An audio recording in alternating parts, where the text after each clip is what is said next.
Hello, this is Katie again.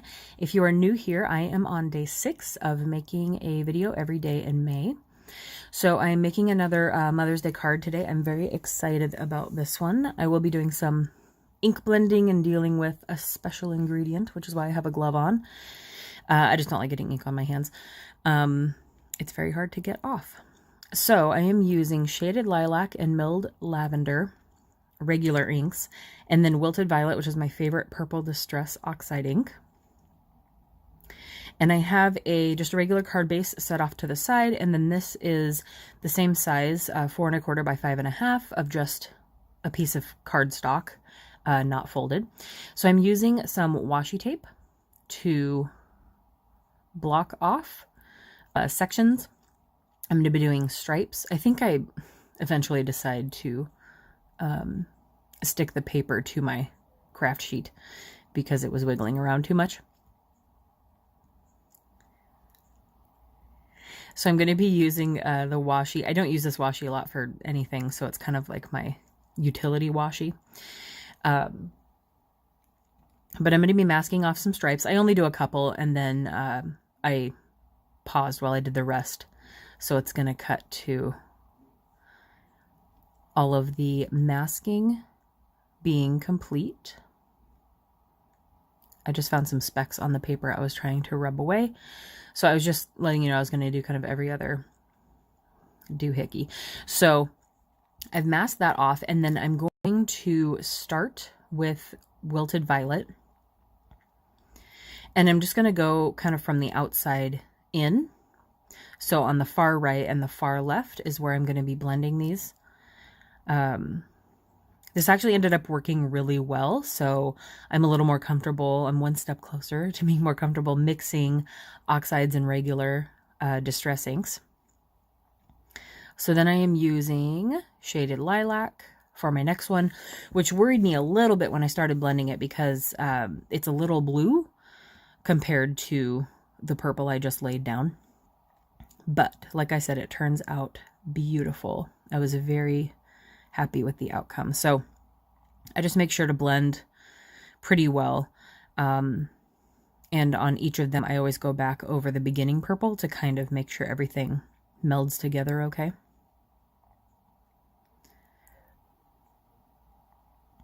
And these ones they're just a little bit harder to pick up onto because there's no like pigment, it's all dye, onto the little foam pad. And I really need to assign a foam pad to each little ink pad, because honestly I don't. I've just been wasting the clean ones here and there. I need to just assign them to each ink pad and get a good storage. So now I'm taking the Milled Lavender on a brand new ink pad. I'll reuse an ink pad if it was like from the same color family, like purple or green. So if it was just another purple, I'll just kind of rub it off and use it for a different purple.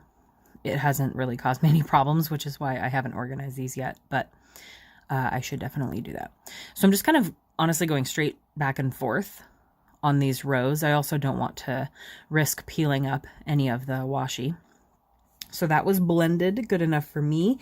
And until you lift your tape up, it's always going to look kind of stark.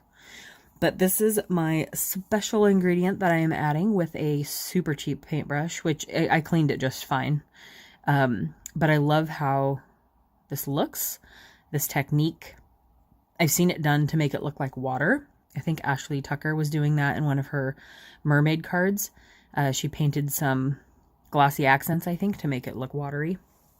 And it looked really cool. So I saw a background that looked like this, but I didn't know how it was done. So I just kind of guessed with my own version. So I did masking and the ink, and now I am painting glitter glue over it. This part was so fun to do. Just squeeze some on. And I had to make sure it was all even and all the glitter was spread out properly. And then my plan was to let this dry and then peel it up. But I realized that the paper might get glued down to the other piece of paper. And so I changed my mind and decided to peel it up sooner. So I was going to let it dry, but then I cut and decided to pick it up a lot sooner. So when I started pulling on this one, it started picking up the paper. So I decided to kind of go at an angle a little bit.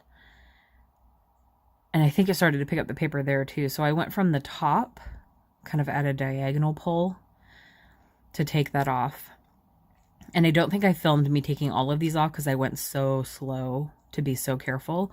When you're peeling off washi that I did not stick to like the back of my hand first. I should have done that to make it less sticky, but I wanted to make sure these lines were right. So I pulled it off and got that out, and then I let this dry for a couple hours this morning before I continued. So this is it dry. It's a little warped. I'm going to use my largest rectangle stitch die, which I've been using a lot in the past handful of videos. It just puts the stitching in. There's no frame to cut out. So it's just going to put the stitching onto the card because it's the same size as my piece of cardstock. This is going to be taped down to my card base. This is me trying to center it because the paper's warped, and instead of using washi tape, I'm just trusting it and sending it on through. And I put it through twice like I always do, and then that comes out just fine. I was worried that it might not be quite dry, but I think I touched all the areas of it to make sure. Some of the glitter comes off, but it is dry. So then I have my purpley striped rectangle. I love how that turned out. So excited. And then I have a piece that I made with a lawn fawn die. That's my safety pin to unclog my glue every day. I don't do that quite yet. I set that aside.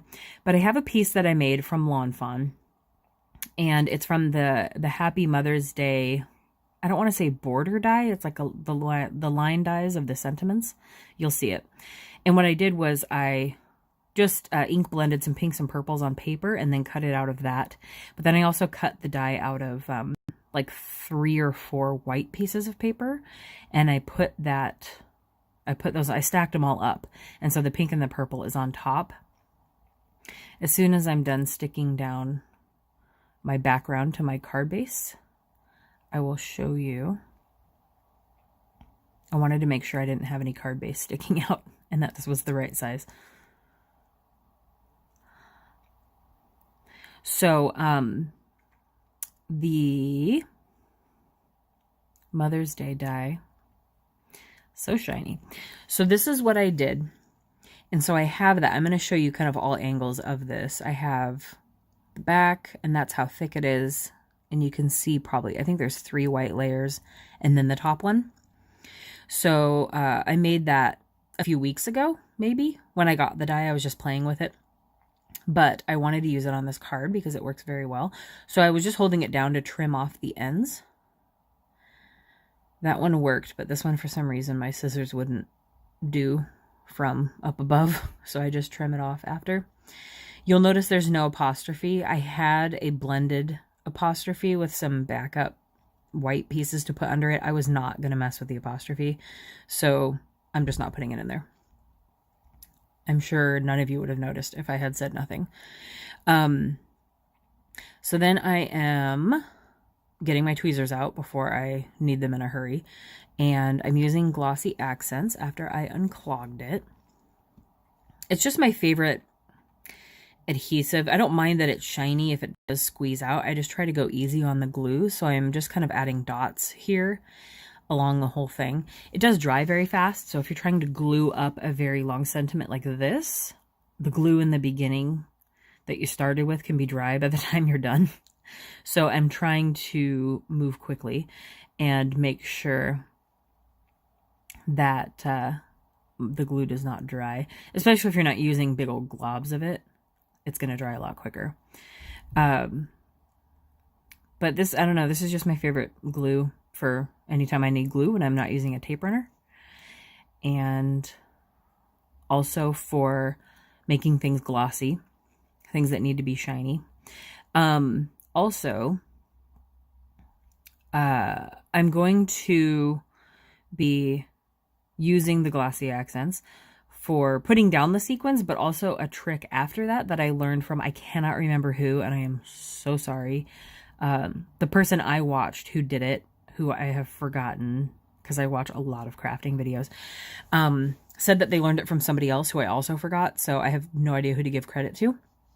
If you know, feel free to let me know down below. I will tell you it in a little bit when we get there. So here, instead of leaving these on there, I'm just going to press them down so that I have a uniform pressing and I don't have to sit there and do it with my fingers. I did have to bend the die a little bit.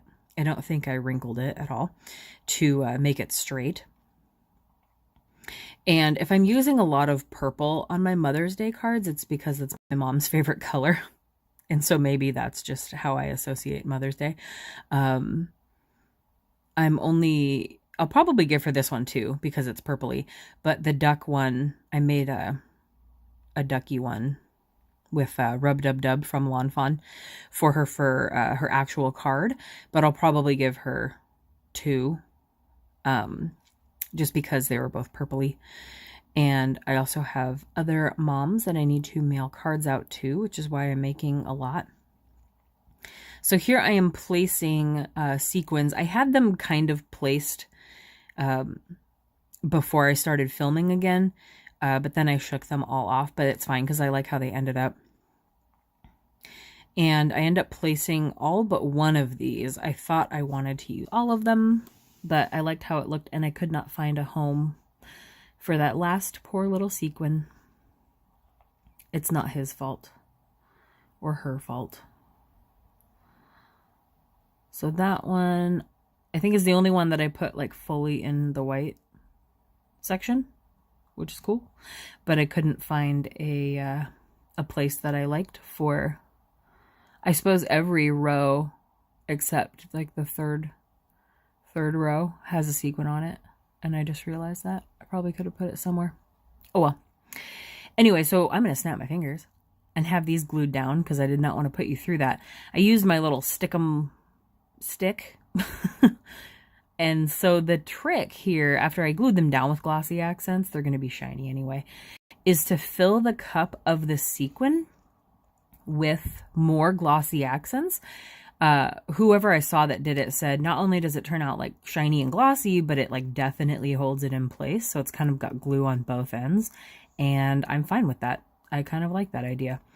So that is the card, and I love that background. Thank you for watching, and I will see you guys tomorrow for another Every Day in May video. Bye.